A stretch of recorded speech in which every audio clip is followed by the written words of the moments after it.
प्रिय विद्यार्थियों, आज हम कक्षा 12 हिंदी की पाठ्य पुस्तक आरोह भाग 2 के गद्य खंड के अध्याय 16 में वर्णित कहानी नमक, जिसका शीर्षक है नमक, की रचनाकार रजिया सज्जाद जहीर का साहित्यिक परिचय प्राप्त करने जा रहे हैं। हम इनके व्यक्तित्व के बारे में जानेंगे, इनके कृतित्व के बारे में जानेंगे। तो आइए कहानीकार रजिया सज्जाद जहीर का हम परिचय प्राप्त करते हैं। रजिया सज्जाद जहीर का जन्म 15 फरवरी सन 1917 ईस्वी को राजस्थान के अजमेर में हुआ। आप मूलतः उर्दू की कथाकार हैं और आपने उपन्यास और कहानी के साथ साथ बाल साहित्य की भी रचना की है। आइए बिंदुवार इनका परिचय प्राप्त करते हैं। रजिया सज्जाद जहीर का जन्म राजस्थान के अजमेर में 15 फरवरी सन 1917 ईस्वी में हुआ। इनका उर्दू कथा साहित्य में बहुत ही महत्वपूर्ण स्थान है। इन्होंने कहानी और उपन्यास के अलावा बाल साहित्य की भी रचना की है। इनकी कहानियों में हमें सामाजिक सद्भाव देखने को मिलता है, धार्मिक सहिष्णुता देखने को मिलती है और पारिवारिक मूल्यों की प्रभावी प्रस्तुति भी हमें इनकी कहानियों में देखने को मिलती है। इनकी कहानियों में सामाजिक सद्भाव, धार्मिक सहिष्णुता एवं पारिवारिक मूल्यों की प्रभावी प्रस्तुति देखने को मिलती है। इनकी जो प्रमुख रचनाएं हैं, उर्दू कहानी संग्रह जो आपने रचा है उसका शीर्षक है जर्द गुलाब। जर्द गुलाब उर्दू कहानी संग्रह में आपकी महत्वपूर्ण रचना है। आपको जो सम्मान प्राप्त हुए हैं उनमें प्रमुख है सोवियत भूमि नेहरू पुरस्कार, उर्दू अकादमी उत्तर प्रदेश का पुरस्कार आपको मिला है, अखिल भारतीय लेखिका संघ अवार्ड से भी आप नवाजी गई हैं। आपका निधन 18 दिसंबर सन 1979 ईस्वी में हुआ। हमारे दृढ़ संकल्प ही हमारी ताकत है, हमारे दृढ़ संकल्प ही हमारी ताकत है, हमारा लिखना ही हमें जिंदा रखता है। हमारे दृढ़ संकल्प ही हमारी ताकत है, हमारा लिखना ही हमें जिंदा रखता है। रजिया सज्जाद जहीर मूलतः उर्दू की कथाकार हैं। उन्होंने बीए तक की शिक्षा घर पर रहकर ही प्राप्त की है। विवाह के पश्चात उन्होंने इलाहाबाद से उर्दू में एमए की परीक्षा उत्तीर्ण की। आपने स्नातकोत्तर की परीक्षा, एमए की परीक्षा विवाह के पश्चात इलाहाबाद से की है। सन 1947 में वे अजमेर से लखनऊ आई और वहाँ करामत हुसैन गर्ल्स कॉलेज में पढ़ाने लगी। करामत हुसैन गर्ल्स कॉलेज में आप पढ़ाने लगी। आप सन 1947 में अजमेर से लखनऊ आई और करामत हुसैन गर्ल्स कॉलेज में आपने अध्यापन कार्य किया। सन 1965 में उनकी नियुक्ति सोवियत सूचना विभाग में हुई। सोवियत सूचना विभाग में उनकी नियुक्ति सन 1965 ईस्वी में हुई। आधुनिक उर्दू कथा साहित्य में उनका बहुत महत्वपूर्ण स्थान माना जाता है। उन्होंने कहानी और उपन्यास दोनों ही क्षेत्रों में, दोनों ही प्रकार की विधाओं में रचना की है। उर्दू में बाल साहित्य की रचना भी आप द्वारा की गई है। मौलिक सृजन के साथ साथ उन्होंने कई अन्य भाषाओं से उर्दू में कुछ पुस्तकों के अनुवाद भी किए हैं। आपने कुछ अन्य भाषाओं से अनुवाद कार्य भी किया है। आपने अन्य भाषाओं से उर्दू में अनुवाद कार्य भी किया है। रजिया जी की भाषा सहज है, सरल है और मुहावरेदार है। मुहावरों का प्रयोग आपकी भाषा में हमें देखने को मिलता है, जिससे आपकी रचनाएं बहुत प्रभावशाली बन पड़ी है। उनकी कुछ कहानियां देवनागरी में भी लिप्यांतरित हो चुकी है। रजिया सज्जाद देवनागरी, जो हिंदी भाषा है, उसे देवनागरी भाषा कहा जाता है। रजिया सज्जाद जहीर की कहानियों में सामाजिक सद्भाव, धार्मिक सहिष्णुता और आधुनिक संदर्भों में बदलते हुए पारिवारिक मूल्यों को उभारने का सफल प्रयास हमें देखने को मिलता है। सामाजिक यथार्थ और मानवीय गुणों का सहज सामंजस्य उनकी कहानियों की विशेषता है। उनकी कहानियों की एक विशेषता यह भी है कि उनकी कहानियों में हमें सामाजिक यथार्थ देखने को मिलता है, साथ ही साथ उन्होंने मानवीय गुणों का भी सहज और बेहतरीन चित्रण किया है। नमक कहानी के बारे में जो हम आगामी वीडियो में पढ़ने जा रहे हैं, इस नमक कहानी के बारे में हम कुछ चर्चा कर लेते हैं। रजिया सज्जाद जहीर की नमक शीर्षक कहानी भारत पाकिस्तान विभाजन के बाद सरहद के दोनों तरफ के विस्थापित पुनर्वासित जनों के दिलों को टटोलती हुई एक मार्मिक कहानी है। जब भारत और पाकिस्तान का विभाजन हो गया, भारत और पाक का विभाजन हो गया, उसके पश्चात सरहद कहते हैं सीमा को, दो देशों की जो सीमा होती है सरहद कहलाती है। भारत और पाकिस्तान की सीमा के दोनों तरफ, भारत की तरफ और पाकिस्तान की तरफ, विस्थापित और पुनर्वासित जो वहाँ से स्थान छोड़कर आ गए और जो दूसरे स्थान पर जाकर के बस गए, इस प्रकार विस्थापित और पुनर्वासित जनों के दिलों को टटोलती हुई यह जो कहानी हम पढ़ने जा रहे हैं, जिसका शीर्षक है नमक, यह ऐसे पुनर्वासित जनों के दिलों को टटोलती हुई एक मार्मिक कहानी है। दिलों को टटोलने की इस कोशिश में अपने पराये देश परदेश की कई प्रचलित धारणाओं पर सवाल खड़े किए गए हैं।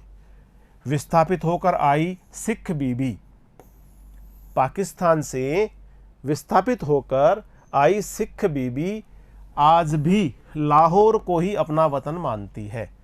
पाकिस्तान से विस्थापित होकर के भारत में आई सिख बीवी एक कहते हैं कुलीन महिला को, सभ्य संभ्रांत महिला को, एक जो सिख संभ्रांत महिला है जो विस्थापित होकर के आई है, वह आज भी लाहौर को अपना वतन मानती है। वतन से आशय है मातृभूमि मानती है, अपना देश मानती है। आज भी विस्थापित होकर आई सिख बीबी लाहौर को ही अपना वतन मानती है, अपनी मातृभूमि मानती है, और सौगात के तौर पर, सौगात से आशय है उपहार के तौर पर, वहाँ का नमक लाए जाने की फरमाइश करती है। और वह फरमाइश करती है सौगात के तौर पर, उपहार के तौर पर, कि लाहौर का नमक लाकर उसे दिया जाए। कस्टम अधिकारी नमक ले जाने की इजाज़त देते हुए, जिसे ले जाना गैर कानूनी है, नमक ले जाना गैर कानूनी है, नमक को लाना ले जाना गैर कानूनी है, लेकिन कस्टम अधिकारी नमक ले जाने की इजाज़त दे देते हैं। दिल्ली को अपना वतन बताता है और वो जो कस्टम अधिकारी है वो भी इजाज़त देते हुए, नमक ले जाने की इजाज़त देते हुए दिल्ली को अपना वतन बताते हैं। इसी तरह दिल्ली से आशय है दिल्ली। इसी तरह भारतीय कस्टम अधिकारी सुनील दास गुप्त का कहना है मेरा वतन ढाका है। जो भारतीय कस्टम अधिकारी है जिनका नाम है सुनील दास गुप्त, वे भी कहते हैं कि उनका वतन ढाका है, उनकी मातृभूमि ढाका है। राष्ट्र राज्यों की नई सीमा रेखाएं खींची जा चुकी है।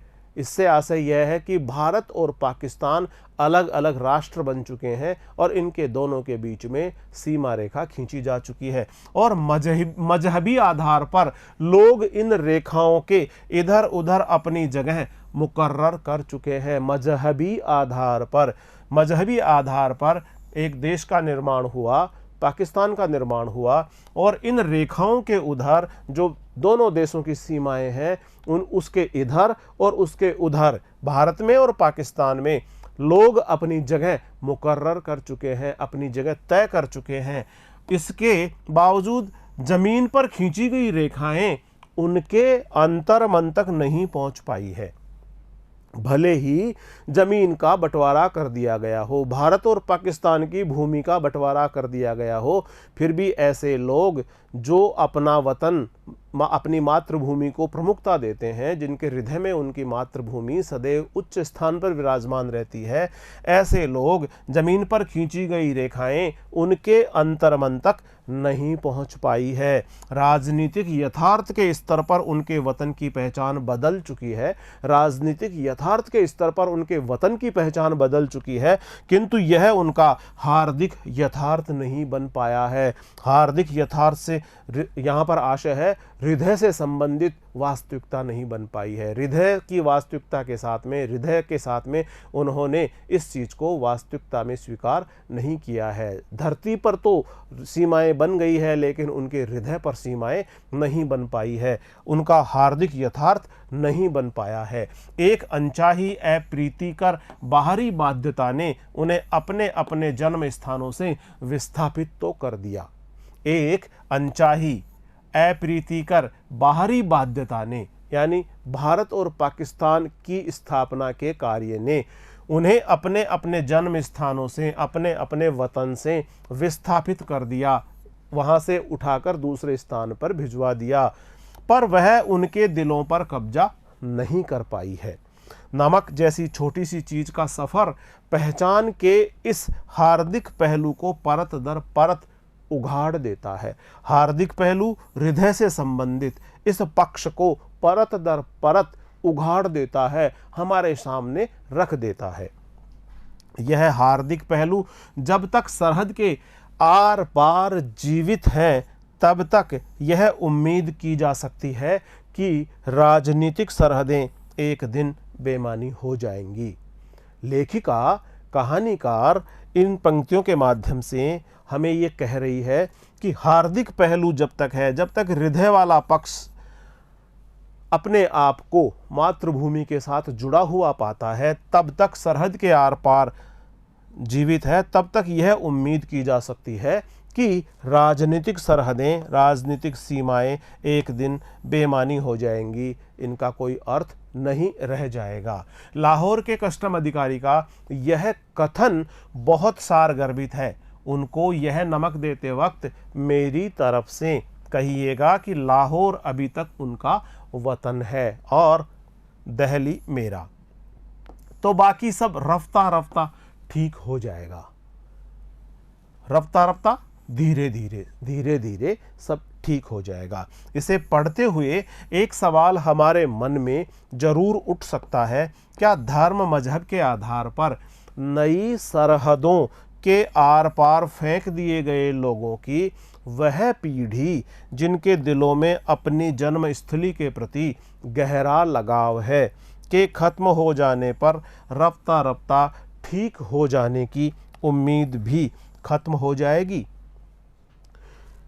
इसे पढ़ते हुए एक सवाल हमारे मन में जरूर उठ सकता है, क्या धर्म और मजहब के आधार पर जो नई सरहदों के आर पार फेंक दिए गए लोग, फेंक दिए गए, विस्थापित कर दिए गए, एक स्थान से दूसरे स्थान पर भिजवा दिए गए और वहाँ पर उनका पुनर्स्थापन कर दिया गया, ऐसे लोगों की वह पीढ़ी जिनके दिलों में अपनी जन्मस्थली, अपना वतन, उसके प्रति गहरा लगाव है, जिनका अपने वतन के प्रति गहरा लगाव है, के खत्म हो जाने पर रफ्ता रफ्ता ठीक हो जाने की उम्मीद भी खत्म हो जाएगी।